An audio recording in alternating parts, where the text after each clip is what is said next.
When the hand of God comes upon you, there are 5 dimensions of manifestation. The first dimension of the hand of God is that the hand of God provokes creativity. Anywhere the hand of God manifests, creation becomes possible. Psalm 95 verse 5. He said the sea is his and he made it, and his hand formed the dry ground. So the hand of God demonstrates power in creativity. You know, in Genesis chapter 1 verse 1, he said, in the beginning, Elohim created the heavens and the earth. Elohim means almighty. So he's still talking about power, but the dimension of power that creates is the hand of God. So anytime the hand of God comes upon you, don't just be excited, become creative.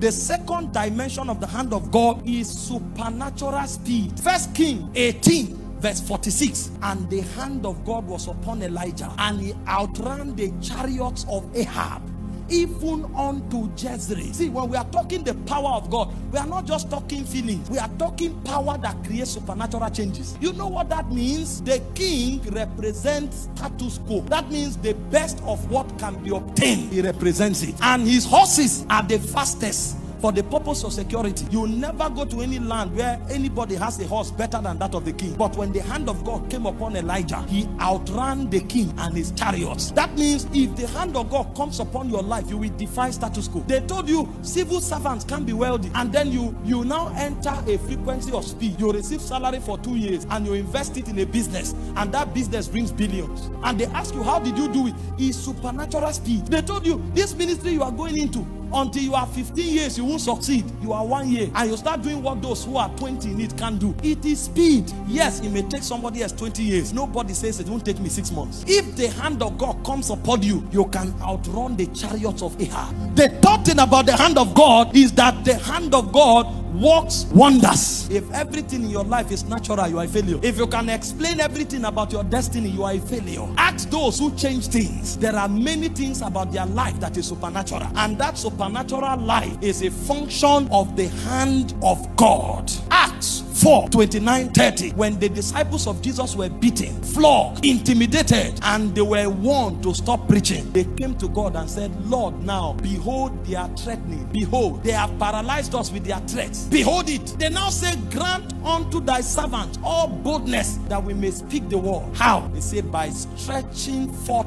thy hand to heal, and that signs and wonders may be done in the name of thy holy child. If the hand of God is stretched, signs and wonders happen. So signs and wonders don't happen because we are orators. Signs and wonders happen because the hand of God is stretched. So if you want to see signs and wonders, do what moves the hand of God. The fourth dimension of the hand of God is judgment on your enemies. Exodus 3 verse 20, I will stretch forth my hand and strike Egypt with all of my signs and my wonders. Exodus 12 verse 12, and God passed through Egypt and judged all the gods of Egypt. When the hand of God comes upon your life, anybody who makes himself your enemy is in trouble. He said, gather together, you will scatter. Take counsel together, it will come to naught. Speak the word, it will not stand, for our God is in our midst. When the hand of God comes upon you, your enemies are not your enemies, they are the enemies of God. He said there's no enchantment against Jacob, there's no divination against Israel. Not because Jacob is strong, because the shout of the king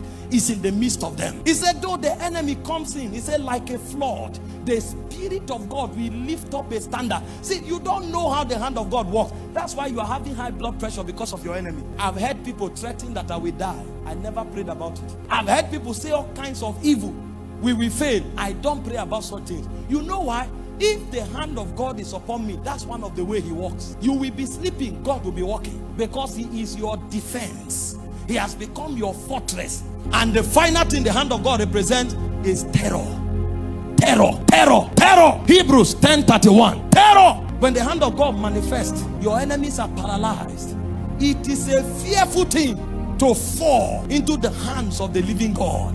It's a fearful thing. Deuteronomy 2 from verse 24 to 25. It says, rise ye up, take up thy journey, go beyond the river Arnon. Behold, I have given unto you Sihon the Amorite, king of Heshbon. Begin to contend with him in battle and possess the land. Why? He said, I have put my terror upon you. Your enemies are paralyzed before you show up. That's why even those gossiping you, when you pass, they begin to confess, because there is something the hand of God does to you. And David knew this. He said, though I walk through the valley of the shadow of death, I fear no evil, for thou art with me. For thou anointest my head with oil.